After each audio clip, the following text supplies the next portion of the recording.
Hoy tocaba el punto 9 del programa, que justamente es el Estado de Derecho y su corrupción. Y después siguen otros temas para hasta fin de año. Y yo me quiero detener un instante en el tema del Estado de Derecho y después voy a pedir a Juan Carlos que lea un buen artículo sobre la situación coyuntural y podemos un poco comentarla entre nosotros. Esta transmisión va a ser distinta a las cotidianas o a las normales porque la situación es bastante grave y entonces pues habría que bajar un poco más a lo concreto. La verdad es que como este curso se va grabando para gente que en el futuro pudiera repetir este curso, la clase va a quedar muy situada el día 1 de noviembre del 19 y en el futuro quizás hasta se hayan olvidado de la coyuntura y ya no es un tema importante, pero creo que lo va a ser, porque como sorteemos este obstáculo, va a depender mucho la historia futura de Morena. Así que de esto nos vamos a recordar de este miércoles pasado, en el que el curso puede, hoy, 1 de mayo, Día de los Muertos, ¿qué dije yo? Marzo. Estoy pensando en qué es lo que va a pasar. 1 de noviembre, en que tenemos que tomar conciencia del asunto. Primero, repasemos un poco lo que significa el Estado de Derecho. A ver.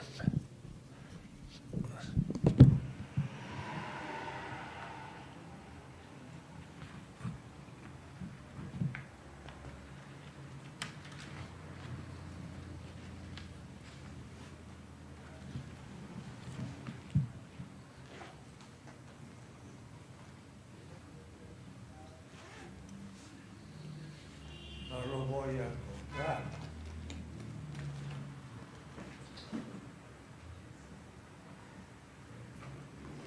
No. A ver, tengo un esquema al que me quiero referir y no lo encuentro.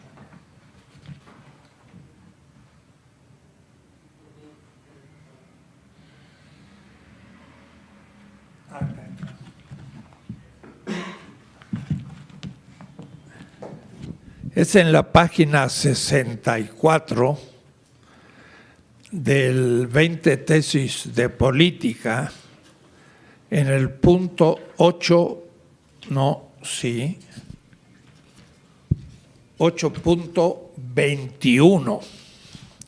Dice: algunos aspectos de la institucionalidad del Estado de Derecho con respecto a la esfera formal.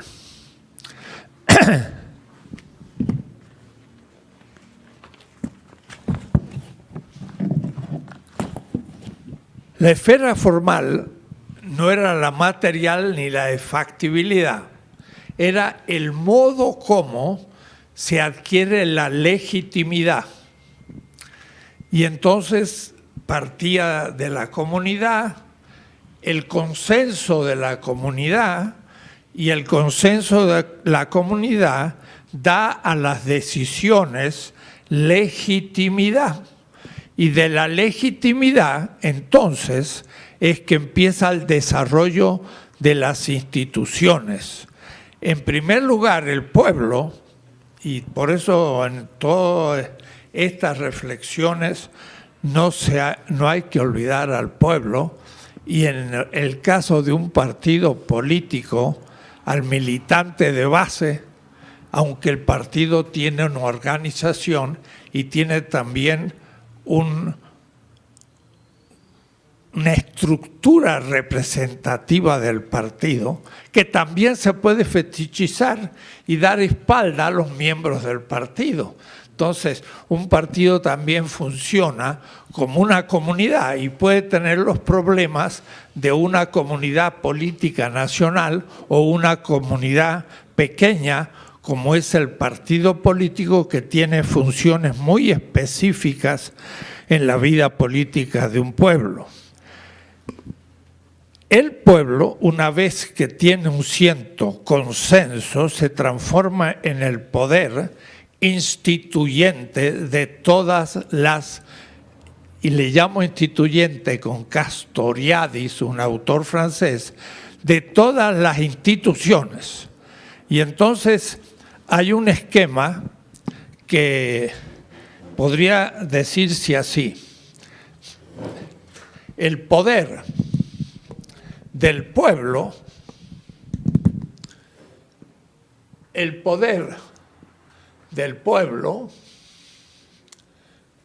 que lo he llamado la potencia, se expresa en primer lugar como poder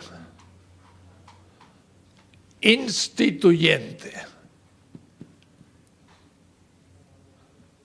Es decir, el poder que crea las instituciones y de la análisis que haremos coyuntural, vamos a hablar de unas cuantas instituciones que se enfrentan, cada uno tiene derechos y vamos a ver cómo funcionan en un análisis más coyuntural, que por lo general yo doy ejemplos, pero nunca he hecho un análisis coyuntural. Un análisis coyuntural no es un análisis teórico, no define los términos de la coyuntura, sino entra a las fuerzas en acción en un cierto momento y las contradicciones que se producen y cuáles son los agentes y cuál fue el desenlace de esa confrontación. La coyuntura es mucho más compleja y tiene una metodología propia. En la escuela, cuando la hagamos, si la hacemos, y es importante, además de un curso de teoría, tiene que también haber un curso de análisis coyuntural semanal. Entonces, tendría cada semana que hacerse un poco un análisis de lo que aconteció en las semanas desde un punto de vista político, pero teórico. Y así la gente empieza a interpretar ante lo que ha pasado de una institución, un poder electoral, vamos a ver de qué se trata, y una decisión que ha tomado con respecto a un partido político que es otra institución y puede crear ahí un conflicto. Primero hay que definir qué son en sí mismos y qué derechos tienen, pero no es un problema solo legal, es un problema teórico. Y además hay que ver esas fuerzas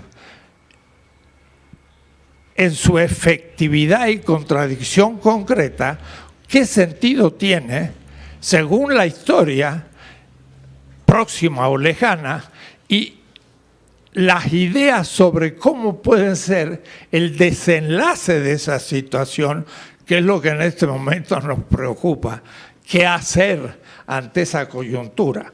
Pero todo viene de que el pueblo tiene que tener instituciones y ahora vemos la confrontación de dos instituciones, un tribunal electoral y un partido político. Son dos posibles instituciones, puede haber muchas otras. Pero ese poder institucional abierto a todas las instituciones, se transforma en poder constituyente.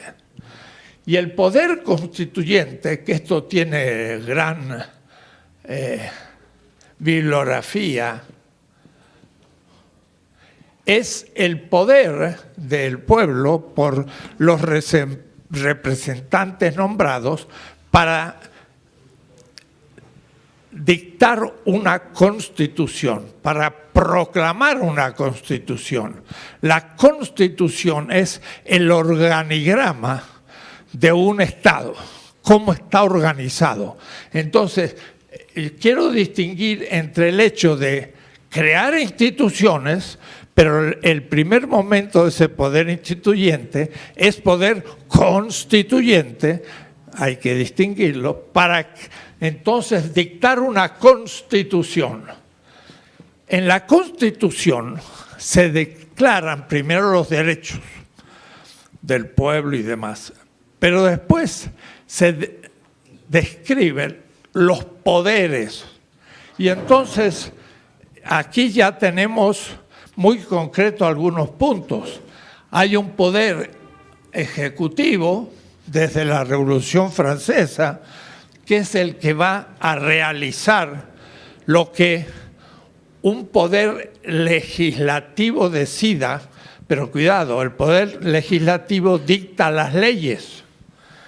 Y entonces estas leyes son las que debe cumplir el poder ejecutivo, y a su vez hay después un poder judicial, y ahí es donde nos tenemos que centrar ahora. Un tribunal es un poder judicial, no es ni ejecutivo ni es legislativo, sino que juzga. Claro, juzga a partir de las leyes, pero una ley es un principio universal. Y luego hay un caso concreto. Un partido político que realiza las elecciones de sus dirigentes. Y eso significa que a la luz de la ley, y los teóricos llaman la premisa mayor como si fuera un argumento, hay una premisa menor que dice tales leyes, tal es el caso que tenemos que definir. En el segundo nivel es el caso concreto. Y luego una decisión. Y esa decisión es la conclusión de un argumento. La ley son los principios, el caso es lo que se debe definir y la decisión del juez es el dictamen, tiene que hacer tal cosa. Pongamos, un partido está eligiendo sus autoridades y de pronto dice, queda anulada la elección. Tendrá que dar razones, pero entiendan que es un argumento. O es decir, se parte de las leyes, se toma el caso concreto, el juez, que puede ser una persona o un conjunto cuando es un tribunal. En Estados Unidos a veces el tribunal no lo hace un juez de los casos cotidianos, sino que a su vez junta un tribunal, 10 personas, varones, mujeres, blancos, afros también, para decidir un caso de un robo. Y entonces hay un juez, pero colectivo, no individual. Entonces, el Poder Judicial es el que aplica las leyes, pero ¿en qué caso? ¿En qué caso? En que haya un conflicto, que esto hizo tal cosa a un vecino y le robó unas gallinas. Entonces, no sabe cómo defenderse y en vez de pegarle un tiro, presenta una acusación contra el vecino, o es decir, el juez interviene en el caso del conflicto y entonces toma el caso y lo estudia a la luz de la ley y después da una conclusión. Y esa conclusión es la decisión del juez. Esa decisión es esencial porque debe ser aceptada por las dos partes, y si realmente es de justicia y convence, crea la paz. Pero si hay algunas razones por las que se entiende que no es tan justa, esto en vez de a veces crear la paz, crea la guerra, o lo más frecuente, el juez, movido por la corrupción, da una decisión en favor del más fuerte, y lo único que pasa es que esa decisión crea víctimas, que casi siempre son los más pobres, los que no tienen capacidad de corromper al juez, y nuestro sistema judicial está muy corrupto. Y entonces de ahí la dificultad. Pongamos que el juez fuera justo. Esto es todo un capítulo. Y entonces, si se crea la paz en los conflictos, aparece lo que se llama Estado de Derecho. El Estado de Derecho significa que los que están en conflicto o sufren agresiones de otros ciudadanos, en vez de arreglársela a ellos, ojo por ojo, diente por diente, y se pelean, y agarrarse a las manos, va al juez. Y entonces va al juez para que éste decida sin que tengamos que hacer uso de la violencia cotidianamente. Esto permite a las sociedades desarrollarse, pero también tiene sus cuestiones. El Estado de Derecho, a su vez, depende entonces del poder judicial y del poder legislativo, que es el que le da las leyes a partir del cual se hace justicia. Eso se hace a partir del sistema del derecho. O es decir, el poder legislativo crea un sistema de derecho, que no es solo la Constitución, sino que es un sistema mucho más complicado y tiene muchos capítulos. Sistema de derecho, de derechos, criminología, pues, y tantos capítulos que tiene el derecho, y eso se estudia en la Facultad de Derecho. Y ellos saben de estas cosas. Ahora, según hemos visto, hay tradicionalmente un poder ejecutivo que reemplaza al rey, un poder judicial, porque siempre hubo jueces desde hace 10.000 años. El caso de un rey como Salomón, era un rey, pero dictaba justicia, ¿no?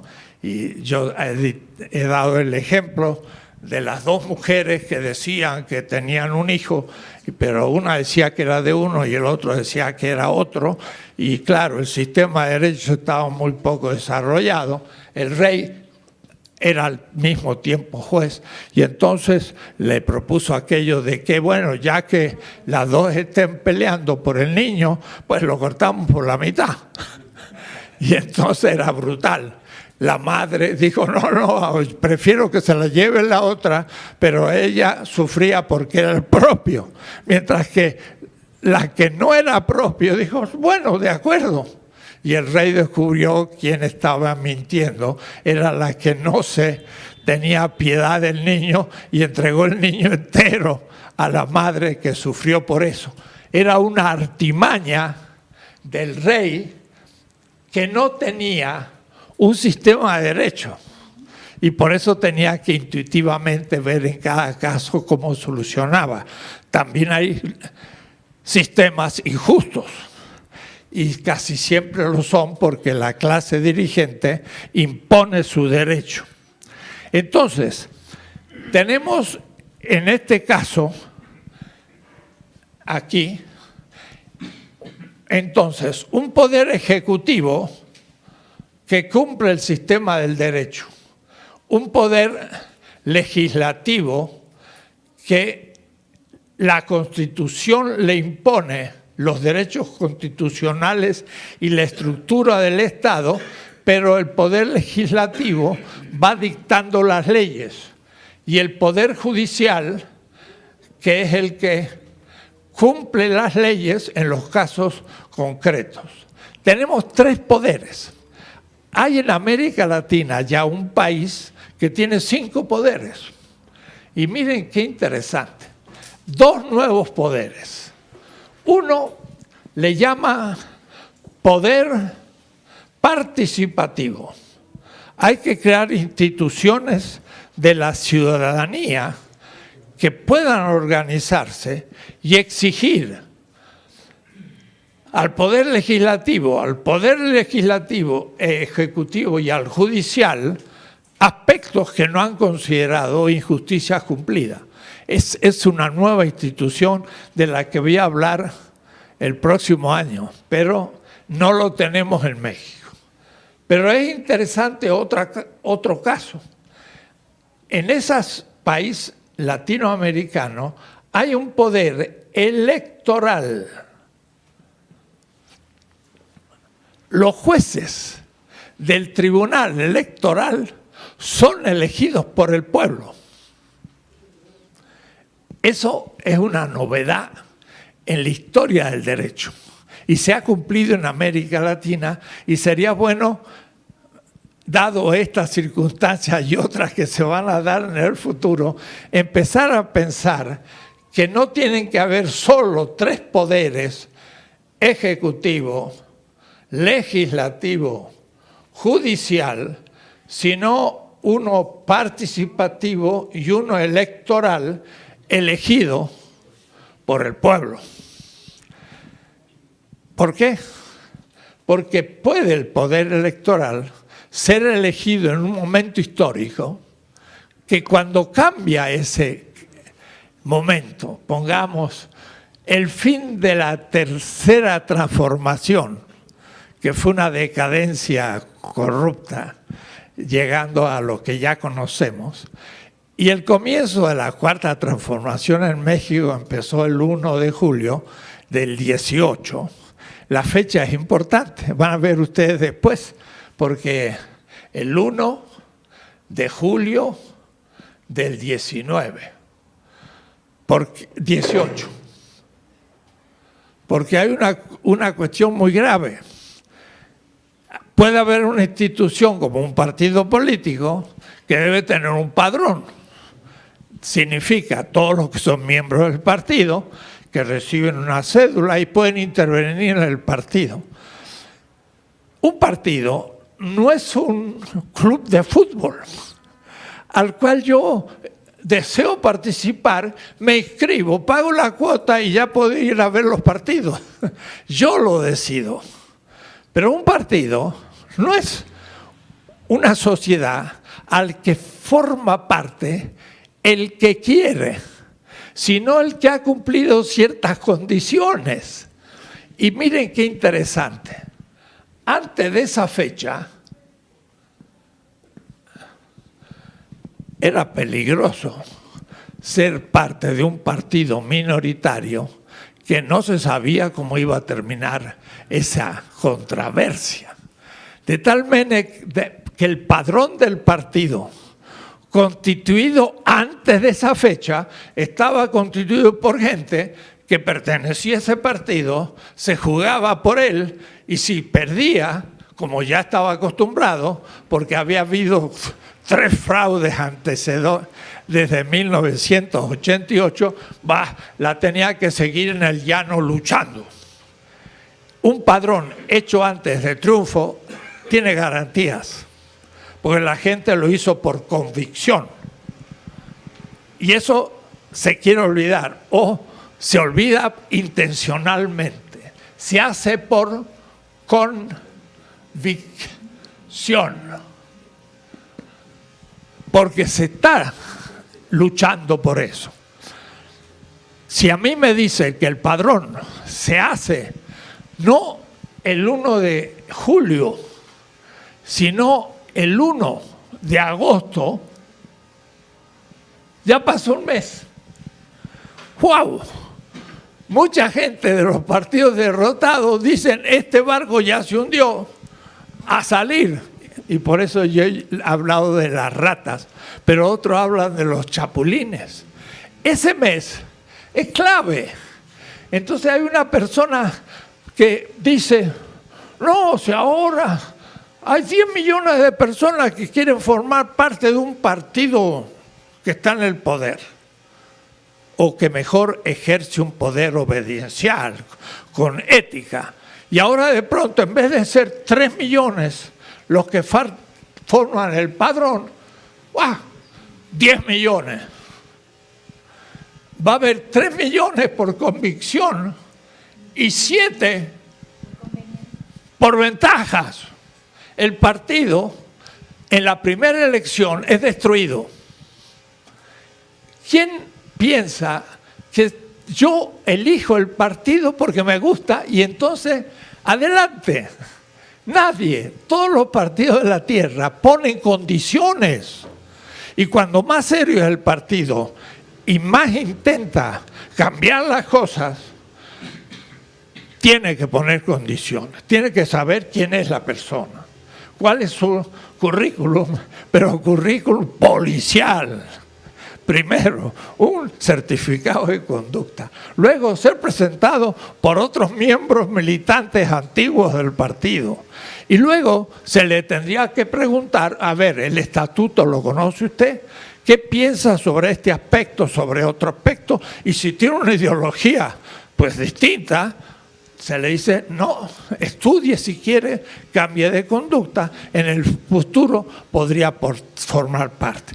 Pero no es asunto, y uno de los candidatos a la presidencia de un partido se nombra el representante de 7 millones que intentan entrar al partido por ventajas. Quiere decir que es un demagogo. Pero eso se eliminaba. Estoy anticipando el tema. Estoy anticipando el tema. Pero quedémonos todavía en el anterior. El poder electoral elegido por el pueblo va a hacer que haya justamente una composición semejante a las actitudes y elecciones del pueblo.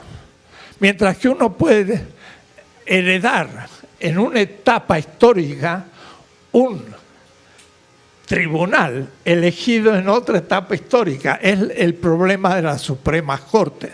En Estados Unidos hay 3 republicanos, o 4, y 3, y 1 define las cosas. Entonces, cuando suben los republicanos, ponen a un republicano, pero hay muchos demócratas. Y cuando suben los demócratas, ponen a un demócrata y inclinan la balanza de la Suprema Corte. Hay siempre 4, 5, 3, 4, pero equilibrada. Si un tribunal unánimemente decide algo, significa que todos están de acuerdo. Y si eso está en contra de alguien, por ejemplo, de un partido, significa que ninguno de los miembros de ese tribunal defendió la posición de ese partido. Quiere decir que fue nombrado antes del 1 de julio. Pero va a juzgar lo que acontece después. Y ahora entonces puede empezar a desarmar todo lo que acontezca después. Hay que ser muy inocente para entender eso, no entender eso. Y es lo que se está viendo y sin embargo todavía no es todo lo que veremos. Entonces, sí, a partir de eso creo que tenemos como el marco teórico mínimo para entrar a lo que últimamente ha acontecido. Que el partido Morena empezó un proceso electoral de sus dirigencias ya dividido, porque nada menos que el CEN, que es su órgano director, pues estaba de acuerdo en depurar un padrón de 3 millones. Para eso se necesita un año, porque hay que ir uno por uno de 3 millones. De paso, ¿qué partido en México tiene un padrón numeroso? Dicen que el PRI tiene 6 millones depurados, y que en la no depuración del padrón haya significado que ese partido no podía nombrar sus autoridades. Nunca. El PRI acaba de elegir su presidente y ni se sabe mucho cómo fue, y tiene 6 millones en el padrón. ¿Y cómo intervinieron los 6 millones? Pero el tribunal no se enteró y no participó. Claro, quizás porque nadie accedió al tribunal porque se sintió vulnerado en sus derechos. Eso supone que puede haber 6 millones de miembros de un partido en que ninguno se sienta vulnerado en sus derechos porque sabe que no lo tiene y nunca lo ha hecho. ¿Qué ir a un tribunal para decir que se vigile el padrón de mi partido, sea el PRD, sea el PAN, sea el PRI? Nadie lo objetó. Todos eligen su dirigente y el tribunal tan tranquilo. Al primero que se le ha observado en la historia es a Morena. Extraño. Y ahora entonces por eso voy a perder por lo menos 20 minutos en que un colaborador mío aquí de la escuela lea un artículo que acaba de salir en un diario de provincia, donde creo que el análisis es claro. En vez de decirlo yo, voy a comentar ese artículo. Juan Carlos, ¿podemos leer? Esto sería una clase más bien de análisis coyuntural, no de teoría. Gracias. El título es escrito por Lourdes Chávez en Chilpancingo, Guerrero. El título es: Se inconforman dirigentes de Morena con la decisión del TRIFE de anular elección interna. Dirigentes estatales de Morena se inconforman con la sentencia de la Sala Regional del Tribunal Electoral del Poder Judicial de la Federación, que por unanimidad de votos anuló el proceso electoral para renovar sus órganos de dirección y ordenó reponer el procedimiento para integrar a quienes se afiliaron al partido a partir de 2018. El secretario general del Comité Ejecutivo Estatal, Maciel Rodríguez, la delegada especial en funciones de presidenta nombrada por la dirigente Jade Kolpolemsky, Nora Velázquez, y el consejero estatal Ignacio Vázquez Memije, explicaron por separado que ahora el Consejo Nacional convocará a sesión para atender la instrucción jurisdiccional y llevará un tiempo.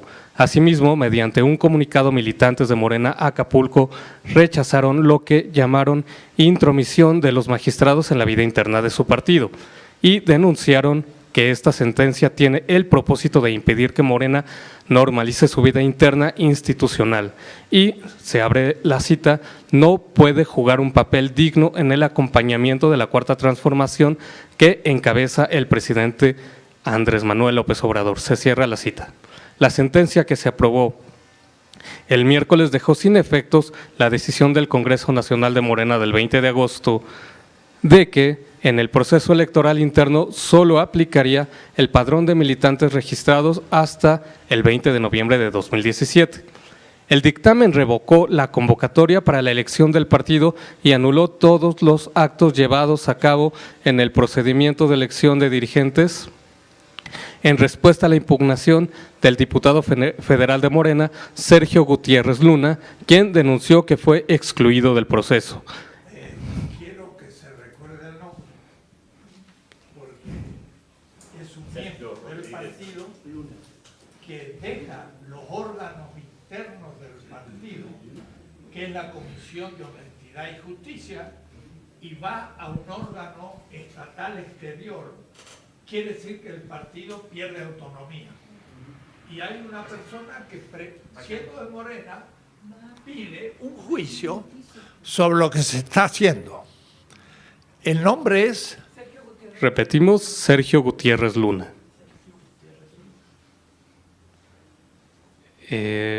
Continuamos. En consulta telefónica, Rodríguez Saldaña estimó que el Consejo Nacional va a sesionar en los próximos días y convocará a un Congreso Nacional de Morena para tomar las medidas que corresponden para cumplir la sentencia y evitar que el partido se quede sin representación nacional y en los estados. Estimó que habrá una extensión en el periodo de los comités nacional y estatales que termina su periodo el 20 de noviembre en todo el país, a través de una reforma a los artículos transitorios del estatuto. Sería la segunda ocasión que se amplía su mandato.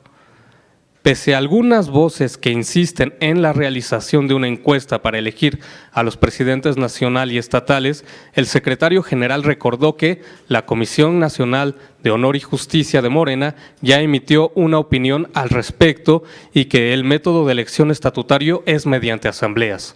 Por lo tanto, indicó que el próximo Congreso Nacional se definirá la ruta para que haya una elección lo más pronto posible y que Morena reajuste el padrón y todo el procedimiento de elección interna.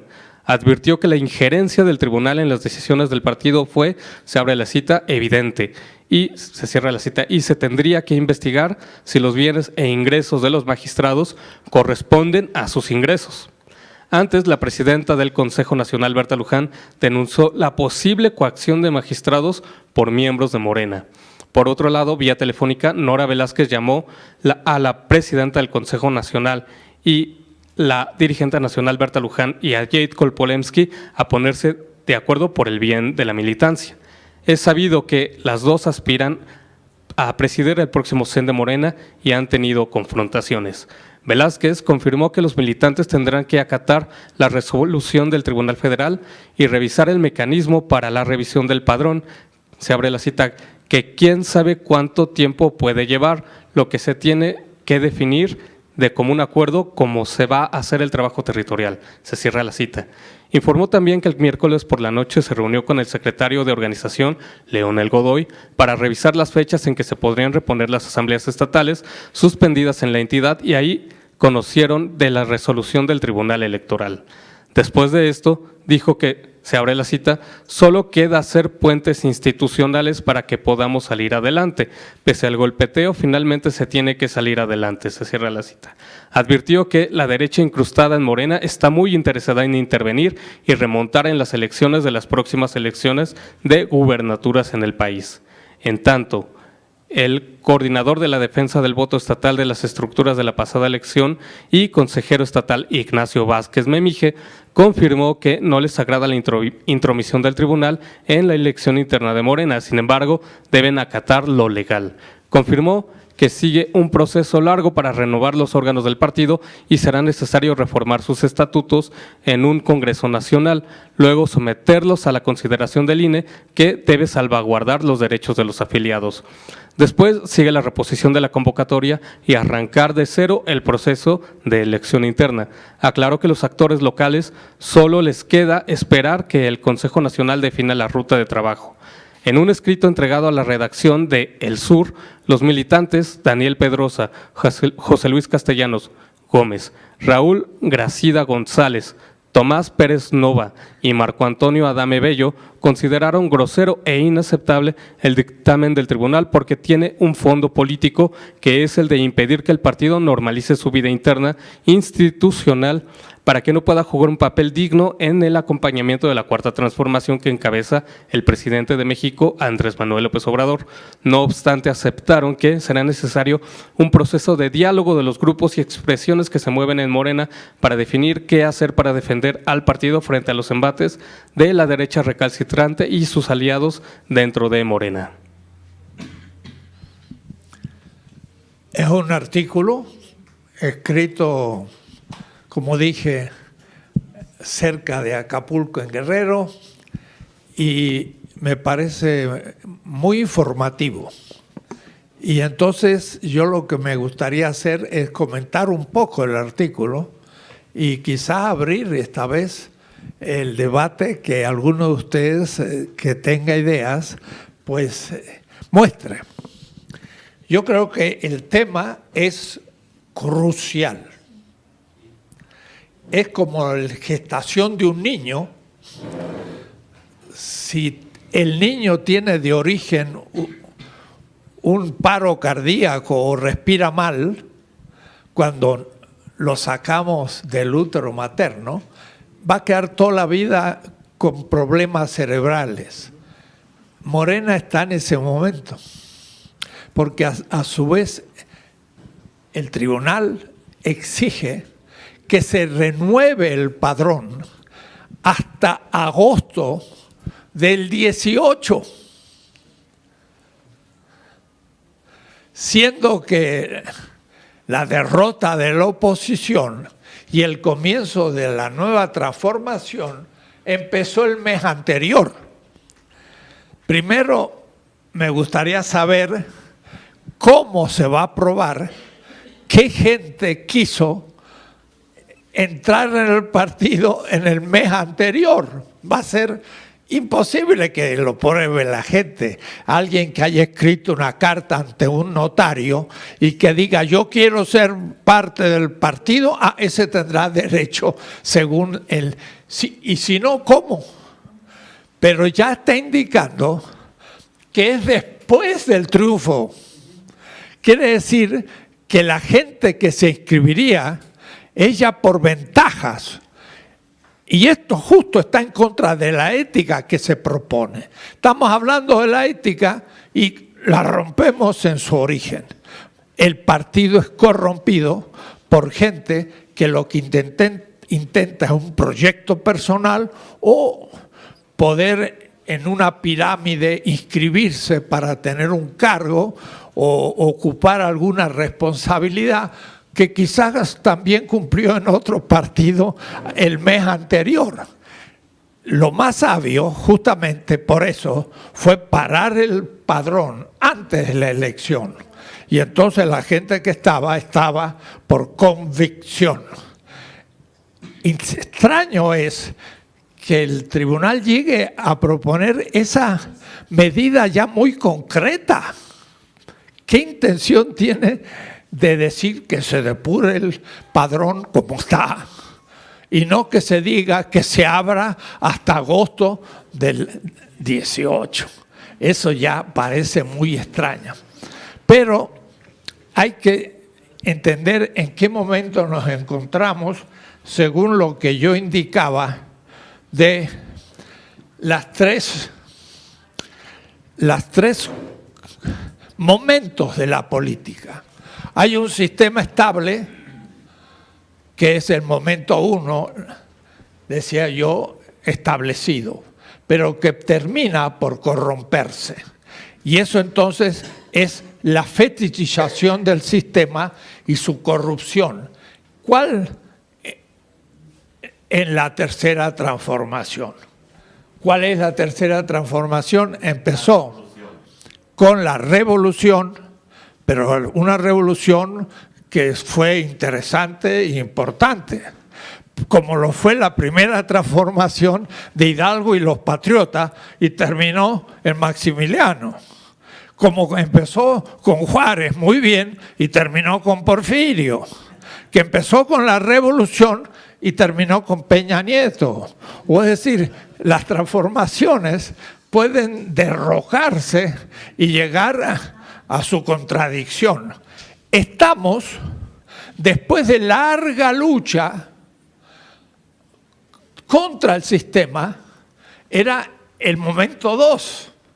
Y entonces en México la llamada izquierda habría que ver qué significa. Pero también llama la atención,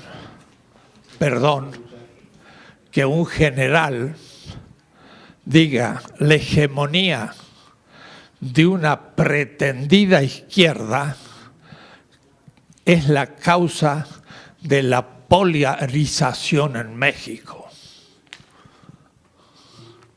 Así que ahora la pobre izquierda, que ahora empieza a respirar, es la responsable de la polarización.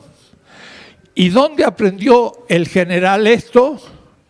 Fuimos formados con valores que chocan con la forma en que se conduce el país.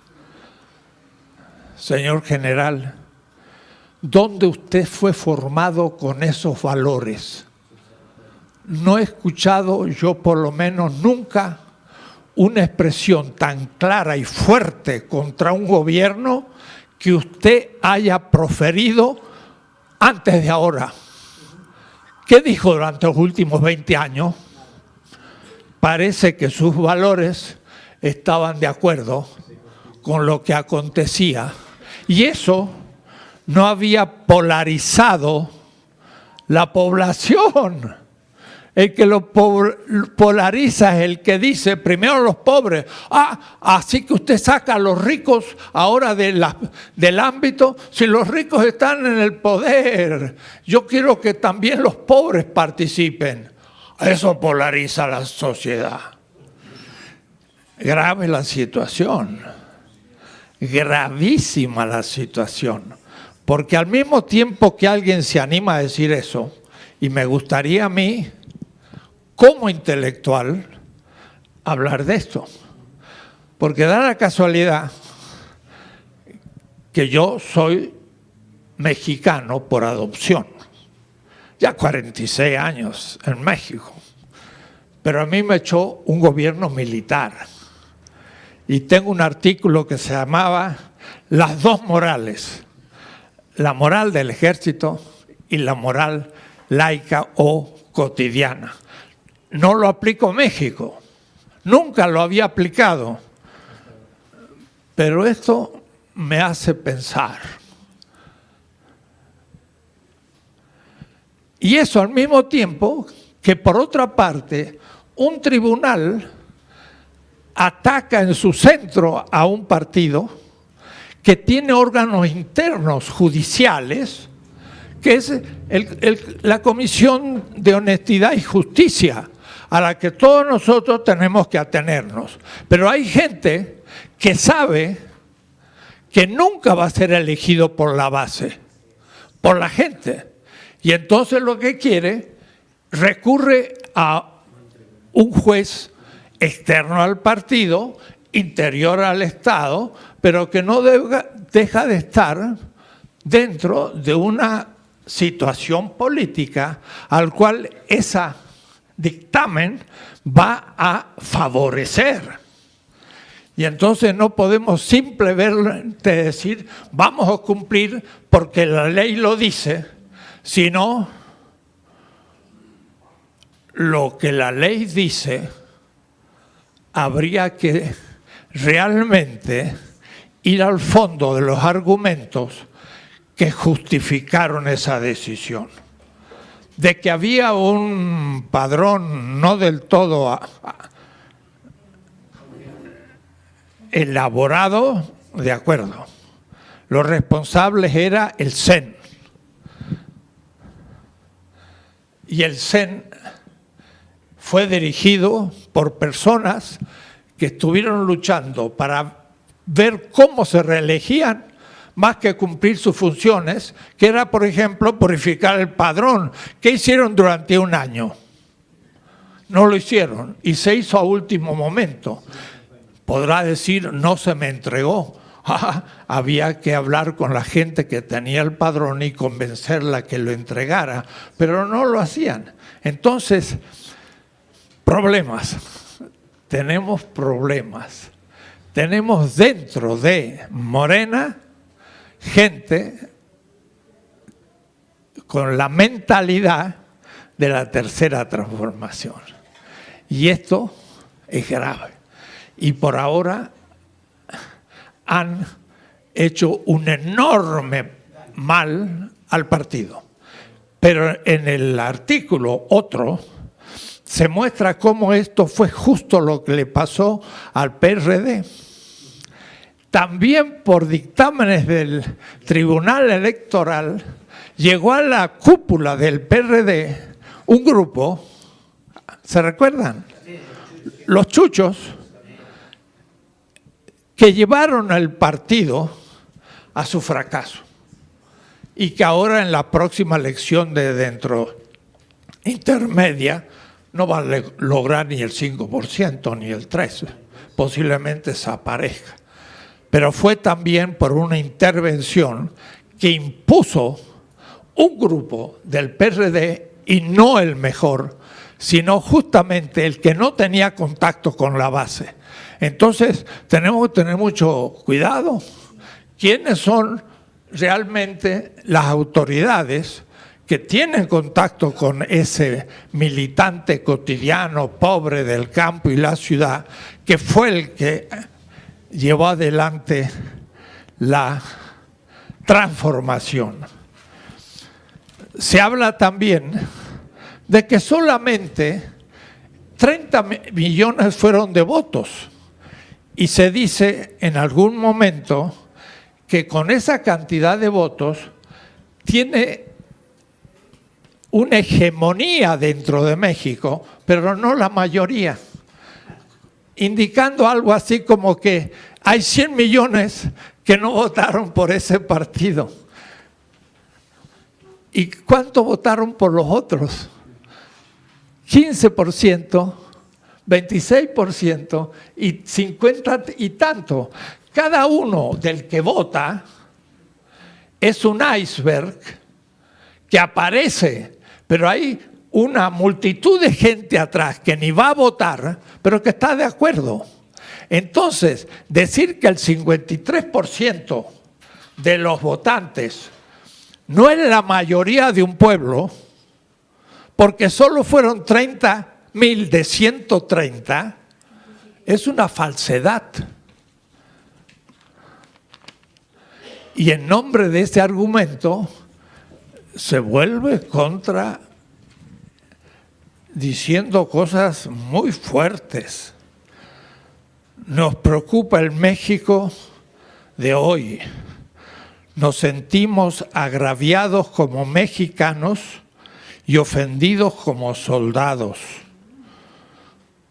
Y trajo a colación que en el pasado, solo cuando hubo unidad en la nación, pudo ver las aspiraciones satisfechas. Pero ahora se le acusa a la pretendida izquierda de la polarización, no la corrupción infinita del régimen, el no haber sabido atacar el crimen a su momento, el haber detenido la droga y todos esos problemas que parece que no estaban en contradicción con los valores dentro de los cuales fuimos formados. No quiero decir más, pero estamos en un grave momento, porque es un doble ataque.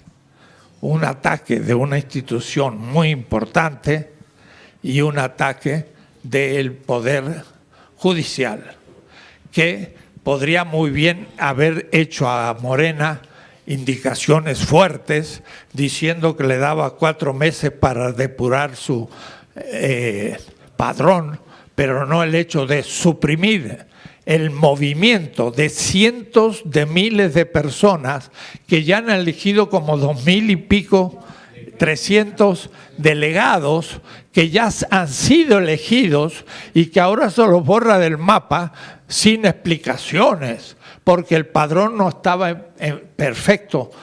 Yo siempre digo, en la política no hay nada perfecto. ¿Y qué partido tiene un padrón perfecto?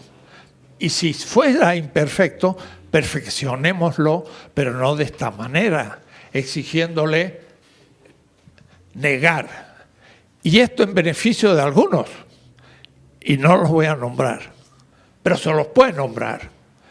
Personas muy concretas del poder en el Senado y en el partido y en la parte de diputados que está apoyando esta posición golpista de afuera. Y la misma secretaria ejecutiva con la que yo he hablado, y le dije que había que olvidarse de los proyectos personales y pensar en el partido y en la patria. Parece que mis palabras no valieron para nada, porque sigue insistiendo en la pretensión de reelección, y por esto, aunque fuera bajo la destrucción del partido, es muy grave. Y yo estoy un poco conmocionado y no con mucha capacidad hoy de hacer teoría. Más bien, les dejo a ustedes la palabra para que me digan cómo reaccionan. Debo decir que ante la situación tan difícil va a ser llamado posiblemente un Consejo Nacional con las antiguas autoridades, que son 3.000, y estos tendrán que replantear todo, pero también remover ciertas autoridades y nombrar otras que no se han nombrado y limpiar un poco el partido, porque si también se sigue una cierta ingenuidad de que creamos que con el tiempo se van a arreglar las cosas, no se van a arreglar nada. El partido va a entrar en una crisis más profunda, porque lo asedia el poder económico, lo asedia el poder de los medios y lo asedia el poder judicial que viene de antes, y entonces está asediado de la tercera transformación corrupta, y la cuarta están haciendo, pero es un niño, hay que cuidarlo y se lo está maltratando, diría yo. Y bueno, esto es lo que hoy podría expresar. Otros que quieran decir algo dentro de la mesura y las razones. Sí, nuestros compañeros y hermanos sudamericanos que nos siguen en línea, hay algunos que le preguntan su opinión respecto a lo que está ocurriendo en estos momentos en Chile y en Ecuador. Los acontecimientos últimos que están ocurriendo en Chile en relación a las movilizaciones masivas. Bueno, justamente por toda América Latina el pueblo se está moviendo, porque realmente el proyecto neoliberal destruye a nuestros países.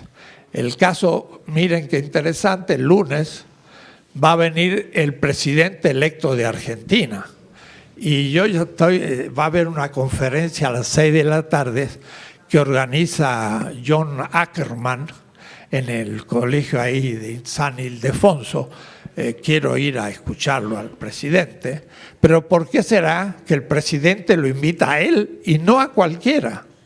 Porque siente ciertas afinidades con un gobierno kirchnerista que no se lo puede acusar de castristas, ni de Hugo Chávez, ni de nada de esto, que son gente muy importante en la historia latinoamericana, pero es bueno no nombrarlo para que la derecha no se levante, y también mucho de la prensa. Entonces ha elegido a un buen presidente, pero la CNN y toda la prensa pues se está informando un poco sobre Chile, pero no informa sobre el fondo, que el pueblo está levantando sobre la pobreza que tiene la mayoría de la población, siendo que Chile, en lo que los economistas llaman la macroeconomía, es decir, los grandes números, funciona bastante bien. Tiene estabilidad monetaria, pues tiene un superávit de exportaciones, está organizado para el gran capital, pero no para el pueblo.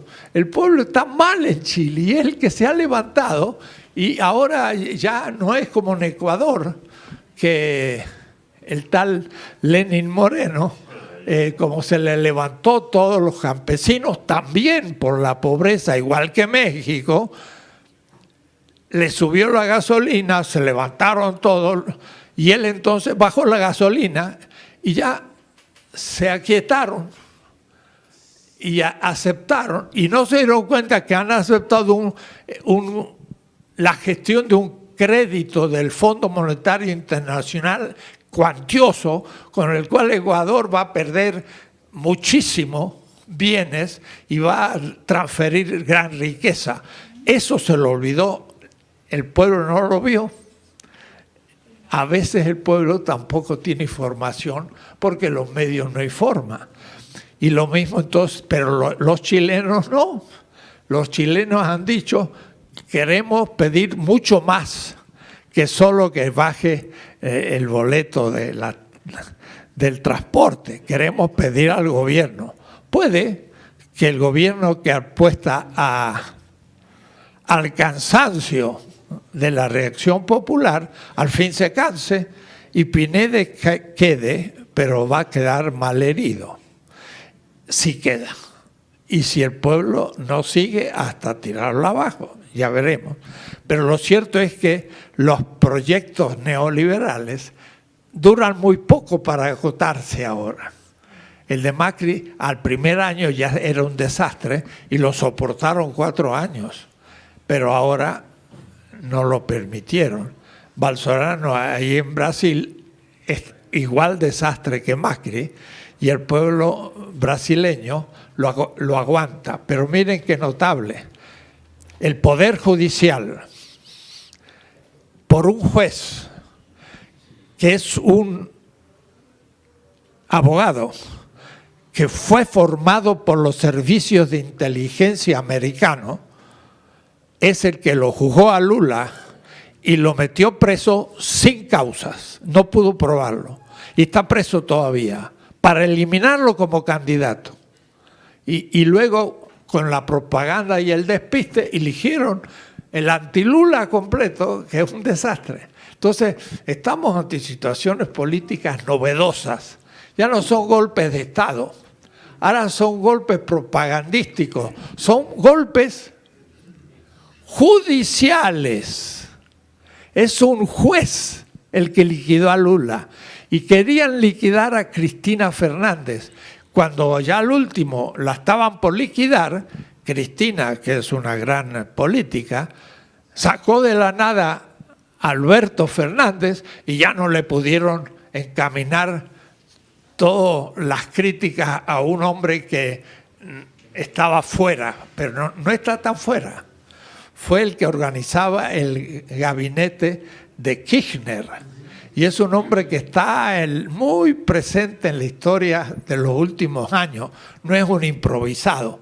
Va a venir a México y lo vamos a poder escuchar. Chile, me dijeron, y Ecuador. Ecuador, por desgracia, los indígenas ocuparon Quito, lo tenían a Lenin contra la espalda, fueron un poco engañados, porque se dijo, no suben la gasolina, y ya triunfaron y volvieron a sus pueblos. Volverán a salir cuando se den cuenta lo que acontece. Ahora, justamente México ha salido, ha triunfado, ha arrasado, pero la oposición está ahí. Y la oposición no son los partidos, son los grandes poderes económicos, mediáticos, instalados en las instituciones y entre ellas el Poder Judicial. Y entonces estamos sufriendo, Morena, el golpe. No habría que quedarse de brazos cruzados. Habrá que hacer manifestaciones en el próximo futuro. Habrá que manifestarse cuando haya ya una posible solución que se verá poco a poco cuál es. Creo que la va a haber, pero el pueblo tiene que estar atento porque nos pueden robar el 1 de julio. Yo aquí mismo he dicho, no se gana una batalla con un gran general sin ejército. Y ahora le están bombardeando el ejército, que es el partido. Si el general se queda sin ejército, no puede gobernar. Y eso es lo que quieren hacer con el presidente. El ejército es Morena y lo están debilitando con traidores adentro. Y eso es inevitable también. Pero hay que abrir los ojos y hay que saber defender los derechos propios dentro de una legitimidad. Pero esa legitimidad, la misma autoridad electoral la está perdiendo, porque no está apoyado en el consenso del pueblo, sino en el consenso de una minoría que quiere destruir el partido, que cuenta con el consenso del pueblo todavía.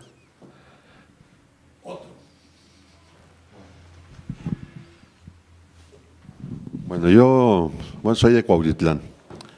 No sé si ustedes se acuerdan que les hemos dicho que en Cuautitlán ha habido una corrupción inmensa desde que empezamos a trabajar dentro de Morena. Somos iniciadores casi la mayoría de los que venimos y hemos caminado puerta por puerta, tocando casa por casa, fuimos coordinadores territoriales, promotores del voto, etcétera, etcétera, etcétera. Nuestro presidente, para mí, siempre ha sido un corrupto. No, nuestro presidente municipal. Siempre ha sido un corrupto. Nuestro presidente municipal. ¿Por qué digo esto? Porque en muchas ocasiones, cuando nosotros andábamos trabajando a pie de… ¿De qué partido es? De Morena.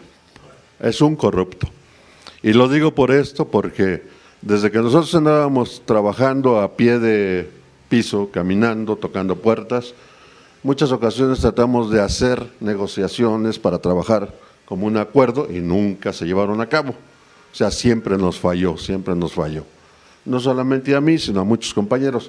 Déjame decirles que estas elecciones del día domingo pasado, me enfrentó a mí directamente.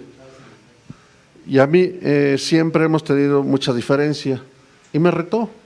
Como que quería que la asamblea por ahí se reventara. Gracias a Dios no se reventó, todo se llevó a buen puerto, con muchos problemas, vimos muchas anomalías, el acarreo de gente, compra de votos, bueno, una serie de cosas inimaginables. Y obviamente nosotros lo que tratamos era de que la elección siguiera adelante, ¿sí? Y nosotros, muchos de los compañeros que estamos aquí, fuimos de logística, acomodar a la gente, ver que las cosas se fueran bien, pero nosotros vimos muchas mañas de nuestros candidatos, regidores, del presidente, en fin, etcétera, etcétera. Vimos unas situaciones críticas donde de veras ya no sabíamos de qué onda. Saber si estaban del lado de nosotros o eran contrarios o no sé, ¿no? Y gente que está afiliada. Y entró, bueno, al menos nosotros vimos que el proceso se llevó bien, obviamente, pero vimos como que la situación dentro de donde fue donde fue la asamblea fue muy manipulada por nuestro presidente. Inclusive nuestro presidente estuvo adentro prácticamente cabildando ahí todo el tiempo, no se salió para nada. Inclusive en el escrutinio estuvieron unos regidores que estaban contando los votos, que yo fui y le dije, ¿sabes qué? Él no puede estar aquí porque es servidor público, él tiene que estar abajo, no tiene por qué estar, es más, yo creo que ni deberían de estar dentro, nomás es emitir su voto, votar y para afuera, ¿no? No tenían por qué haber estado, pero así se llevó, y eso se vio prácticamente en todo el Estado de México, tenemos por ahí un grupo del Estado de México, donde participan muchos municipios y lo mismo. Por ahí sabemos que los grupos contrarios a Moreno, de los que vienen con propósitos no más personales para sacar una elección a su conveniencia, pues están trabajando simple y sencillamente para esos grupos, el mentado grupo GAPO o los GAPOS en el Estado de México. Inclusive anteriormente, hace ya más tiempo atrás, nosotros habíamos tenido una reunión con nuestro presidente. Yo les digo a todos, es el presidente de todos ustedes, porque yo no voté por ese presidente, el de Cuautitlán, el presidente. El presidente municipal. El presidente, le digo, el presidente municipal de Cuautitlán, de todos ustedes, no mío, porque yo no voté por él. Y les digo, esa una ocasión tuvimos una reunión con él y prácticamente nos dijo, ¿saben qué? De todos modos háganle como le hagan, de todos modos vamos a ganar.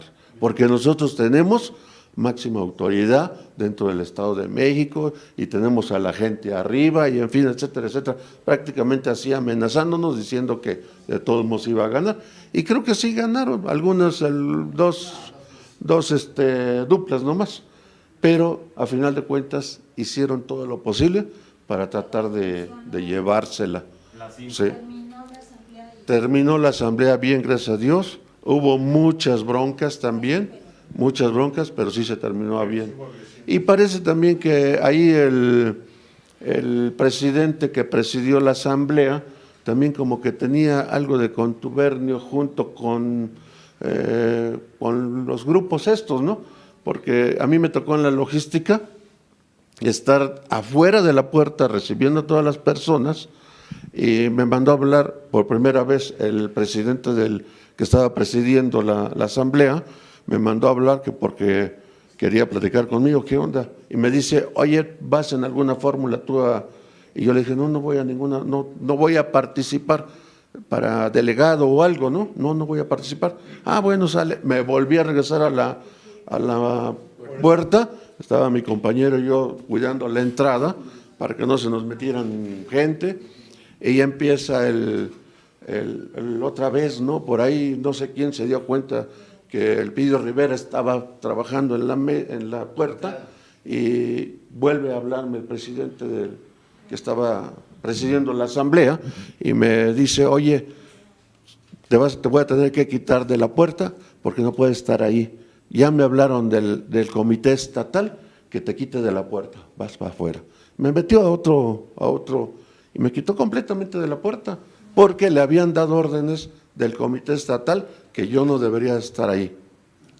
Entonces, ahí yo me imagino que por ahí algunos compañeros de los que de una u otra manera también me tienen cierto miedo en Cuautitlán, pues obviamente dijeron, no, no lo queremos estar, porque estaba yo haciendo supuestamente proselitismo.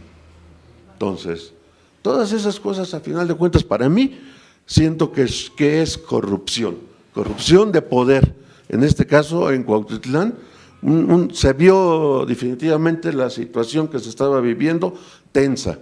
Afuera de la entrada del Club de Leones, donde fue la asamblea, estaba completamente abarrotada de porros o gente pagada para estar metiéndole miedo a la gente que se quedó sin participar en la asamblea, porque obviamente ellos sabían cómo estaba la situación. Otra de las cosas, esa asamblea se cambió prácticamente 4 veces. Primero habían dicho que iba a ser en el Club de Leones, después que iba a ser en un salón del escenario, después iba a cambiar a otro salón y después regresa al Club de Leones. Entonces también todas nuestras personas a las que nosotros normalmente invitamos, prácticamente no pudimos decir, a estarles cambiando constantemente de un salón a otro, y a final de cuentas, pues prácticamente nosotros nos quedamos con toda nuestra gente afuera,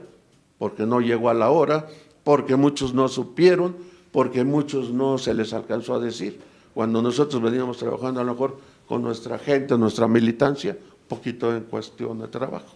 Sí, no es para ahondar, también hicieron una presencia la diputada federal, es que la verdad sí estuvo muy desasiado. También hicieron presencia una diputada federal que incluso su hijo participó en una dupla. Los regidores, ya lo dijo el compañero, pues descaradamente estuvieron cabildeando. Entonces, la verdad, la persona que estaba de Honor y Justicia, yo me acerqué y le dije que tomaban la nota de todas las anomalías que estaba pasando, pero la verdad es ser una señorita que yo la noté muy insegura. No creo que haya anotado nada porque como ya había la línea del presidente municipal, de hecho es un porro, así tan fácil. Miren la situación. Esto ha pasado en todas partes, pero justamente en nuestra honestidad en cuanto a los grupos de base que han luchado años para cambiar la situación, cuando decimos esto, claro, inevitablemente estamos mostrando que también Morena tiene corrupción. Y esto, por supuesto, es usado por los medios y hasta por el tribunal en contra nuestra. Esto es parte de la dificultad de la construcción de lo que yo llamo el tercer momento. Es decir, el sistema corrupto fue criticado y abatido por un trabajo de los militantes durante años. Y ahora hay que construir un nuevo momento. Y eso es todavía más difícil que la crítica antes. No crean que llegamos entonces ahora, por fin, a poder empezar a contar con gente honesta para construir el país. No. Ahora vamos a contar con enemigos inesperados, gente que se da vuelta y gente que viene de afuera. Es más difícil. Y entonces esto es la política, pero la política en un país colonial. No hemos dejado de ser colonial, fuimos de España y aquí el que gobernaba era en nombre del rey de España. Y hasta había indígenas que colaboraban con los conquistadores para dominar a sus hermanos indígenas. Y después ha pasado en cada una de las transformaciones de nuevo. Entonces, tenemos que estar muy advertidos. Esto es una pena, pero es inevitable y habrá que afrontarlo. Y habrá que delatarlo. Y habrá que formar una nueva generación si nos dejan formar. De ahí la importancia de una escuela. Pero no da ni un 5, aunque se haya dicho que la mitad de los fondos de Morena va a ir para la formación ética. Pero no se apoya el proceso. Yo estoy en eso. Yo estoy en que hay que formar un nuevo tipo de político y nos topamos continuamente con priistas disfrazados. Igual, entonces no es, quizás ni sea el PRI, es un hábito que hemos tenido mucho más tiempo y quizás 5 siglos. Miren lo que digo. Y para ir contra esa tradición, se necesita gente muy especial como usted y como los que estamos luchando. Y tenemos que seguir haciéndolo. Nos tocó eso. La conciencia ética de luchar por un país, eso es un misterio que se le da a algunos. Son los que salvan los pueblos, los héroes, a veces desconocidos. Entonces uno piensa mucho en estas cosas, pero hay que afrontarlo. El partido tiene que lograr nombrar cuadros que los representen. Y si lo logramos, aunque nos hagan todas las zancadillas del mundo, ahora sí podremos empezar a crecer. Pero si se nos mete alguno que es de los que más bien piensan aprovechar a Morena para sus propios fines, como fueron los chuchos en el PRD, pues entonces Morena está perdida, pero no quiero ser pesimista. El presidente dijo en un momento, bueno, si Morena no anda, vamos a crear otra. No se puede ya no hay otros. Los últimos militantes de una izquierda de un siglo están en Morena. Si la corrupción vence a esos héroes, el país va a quedar colonial, va a seguir siendo explotado y los pobres serán más pobres. Esto es el misterio de la historia y al mismo tiempo de cada biografía. Y yo lo pienso mucho, pero la conclusión es, como decía una mujer en Chile en una manifestación, dice, esta no es una revolución cualquiera, esta es una revolución del sentido común. El sentido común nuestro es que primero no te metas para que no te hagan nada. Y si no, que aproveches si puedes. Y es un egoísmo ya muy fuerte. Ahora, el presidente optimista dice, las cosas han cambiado. Bueno, quiero creer. Haré lo posible que sea así. Pero cuidado, no hay que caer en la ingenuidad de que las cosas cambiaron del todo. Habrán cambiado en algo. Ojalá que sea la mayoría el que nos ayude, pero eso es lo que nos toca. Y otra de las cosas, que nosotros normalmente somos los que damos la cara. Llegan y nos dicen, ahí está, no que Morena iba a cambiar. ¿Y qué hacemos? Tratamos de dar una explicación, pero siempre en contra porque pues nos están... Salimos peor.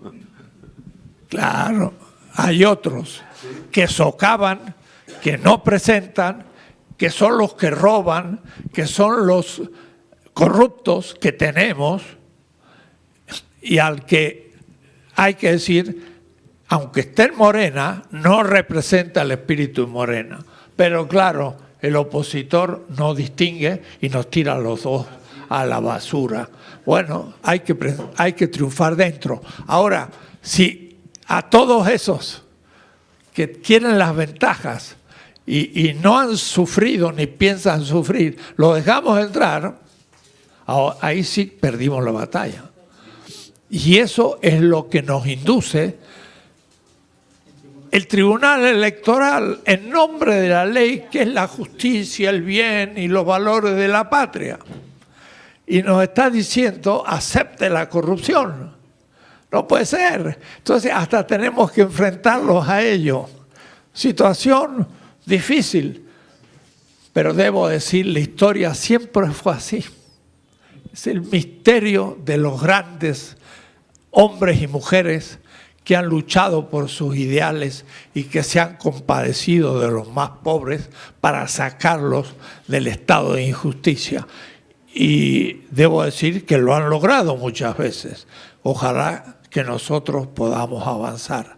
Hay que luchar en los meses que vienen. Lo cierto es que el 20 de este mes de noviembre, yo pensaba, ya empezamos la nueva etapa. No, va a ser enero, febrero, marzo, abril del próximo año. Tendremos que volver a dar la batalla. Claro que ahora también sabemos más los instrumentos que hacen. Entonces el partido podrá organizar mejor las asambleas, tener mejor, pero tendrá que defenderse, miren qué notable, del tribunal. Y no tener la justicia a su favor, sino en contra. Notable. Pero la historia ha sido así y la han escrito los grandes. Sí, gracias. Bueno, de acuerdo al momento que estamos viviendo y lo que ha estado comentando, pues es muy preocupante lo que pasa Y entonces, en esta coyuntura, ¿qué es lo que puede uno hacer?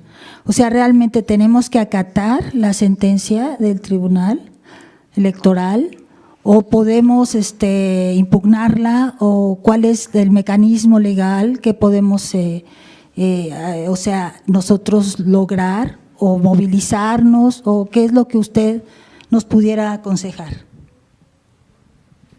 Si tuviéramos un zen, donde lo escribí, ya lo borré, verdaderamente militante, comprometido, que arriesgue, tendría que haber hecho un diálogo con el tribunal y exigir explicaciones y negociar. Pero lo ha aceptado porque él lo ha promovido. La presidencia suplente es la que ha producido el hecho, porque ella misma ha estado de acuerdo en que entre a funcionar el tribunal. Y como está de acuerdo en eliminar la elección, porque en una elección no sería elegida, la propia autoridad está en contra de Morena. Ahora, ¿por qué se la eligió? También. Y cuidado, los responsables tienen que salir a salvar a Morena. Y si no salen, también se responsabilizan de su fracaso. ¿Quién puso a esa gente ahí? Ustedes saben. Y entonces, ahora nosotros tenemos que salvar los platos rotos. Pero ojalá que podamos romper los platos rotos y poner otros nuevos y empezar. Todo podría funcionar con un comité ejecutivo nacional que sea realmente responsable de Morena y sea militante. Porque ahora habría que convocar a todas las bases y llenar el Zócalo. Pero la dirigencia no tiene convocación porque no ha tenido ningún contacto con la base, ha estado discutiendo con el INE nomás para que le apruebe sus proyectitos. Y ahora se ven las consecuencias. No tiene fuerza, pero es que no le interesa tener fuerza porque le interesa ser reelegida por la minoría. Y de ahí la idea de una encuesta, que va a ser otro manejo de la élite, pero no de la base.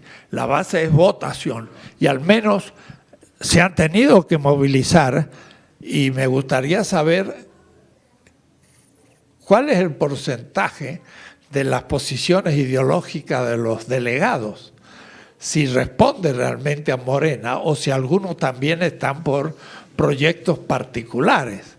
Yo creo que en general es la militancia la que ha impuesto la mayoría de los representantes. Y si es así, pues claro, ahora, como le dicen la gente, pues le dieron en la madre. Y ahora hay que empezar de nuevo. Pero ahora también tenemos más experiencia. Y habrá que ser más activos, más responsables y en cierta manera más agresivos.